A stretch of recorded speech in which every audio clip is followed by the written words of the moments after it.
अस्सलाम वालेकुम।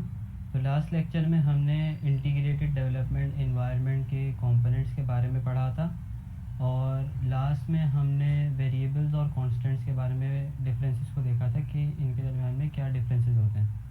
आज हम जो है वो वेरिएबल डिक्लेरेशन के या नेमिंग के बेसिकली हम कुछ रूल्स को पढ़ने जा रहे हैं और इसके बाद हम वेरिएबल डेफिनेशन और वेरिएबल इनिशियलाइजेशन के बारे में डिफरेंसेस को पढ़ेंगे।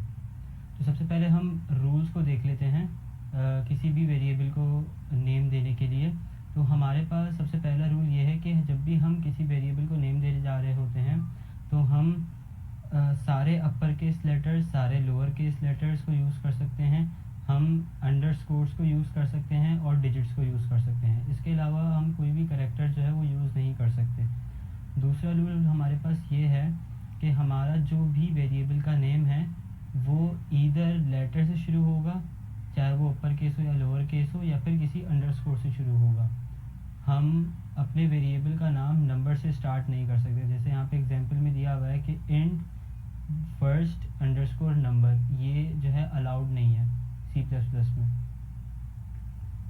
रूल नंबर 3 हमारे पास ये है कि कोई भी कीवर्ड जो है वो हम यूज़ नहीं कर सकते। C++ के अंदर बहुत सारे कीवर्ड्स यूज़ होते हैं, जैसे यहाँ पे एग्जांपल्स भी दी हुई हैं। जैसे कोई डेटा टाइप का नाम हो गया, जैसे कि इंट, फ्लोट, या फिर कोई कंडीशनल स्टेटमेंट्स के जो क्लॉजेज होते हैं उनका जो कीवर्ड होता है, जैसे इफ़ हो गया, एल्स इफ हो गया, एल्स हो गया, या फिर जो हमारे पास वॉइड है, इसको हम यूज़ नहीं कर सकते वेरिएबल के नाम के तौर पे। रूल नंबर 4 हमारे पास है केस सेंसिटिविटी। जो हमारे पास C++ लैंग्वेज है वो केस सेंसिटिव है। लाइक यहाँ पे जो हमने एग्जांपल दी हुई है कि सारे लोअर केस के अल्फ़ाबेट्स वाला टोटल, या फिर टोटल मतलब अपर केस वाला टोटल हो गया, और एक हमारे पास जो है वो सिर्फ जिसके अंदर एक ही टी जो है वो कैपिटल है और बाकी सारे लोअर केस में लेटर्स हैं। तो ये तीनों वेरिएबल्स जो हैं, ये तीनों वेरिएबल्स डिफरेंटली ट्रीट होंगे, क्योंकि ये हमारे पास जो C++ है वो केस सेंसिटिविटी को केस सेंसिटिव लैंग्वेज बेसिकली कहलाती है।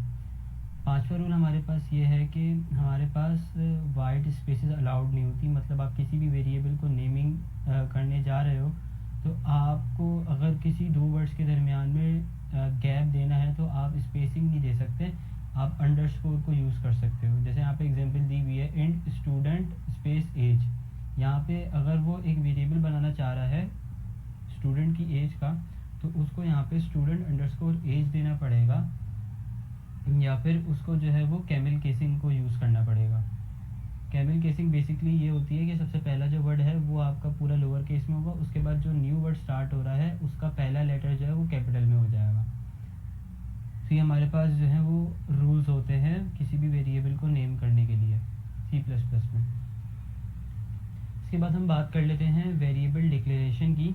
तो वेरिएबल डिक्लेरेशन बेसिकली होता ये है कि आप कंपाइलर को जो है वो वेरिएबल का नाम बता देते हो और डेटा टाइप बता देते हो कि मतलब किस नाम का वेरिएबल बनाना है और किस डेटा टाइप की वैल्यू को वो स्टोर करेगा। तो कंपाइलर क्या करता है, वो उस डेटा टाइप के हिसाब से वो एक मेमोरी ब्लॉक जो है वो रिज़र्व कर देता है, मगर उसके अंदर अभी तक जो है वो कोई वेरिएबल मतलब कोई वैल्यू असाइन नहीं होती, क्योंकि हमने सिर्फ एक मेमोरी लोकेशन को जो है वो नेम कर दिया है।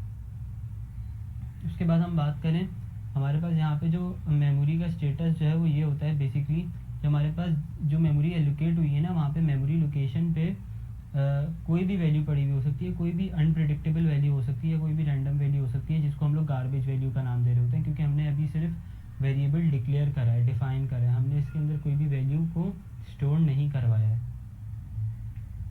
उसके बाद हम बात कर लेते हैं वेरिएबल इनिशियलाइजेशन की।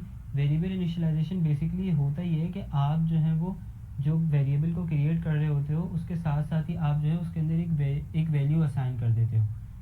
तो उसी वक्त जब हमारे पास वेरिएबल क्रिएट हो रहा होता है उसी वक्त जो है वो वैल्यू भी उस वेरिएबल में स्टोर हो जाती है।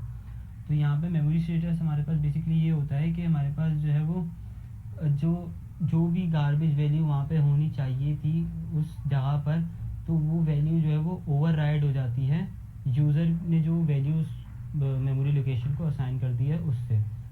Solve for this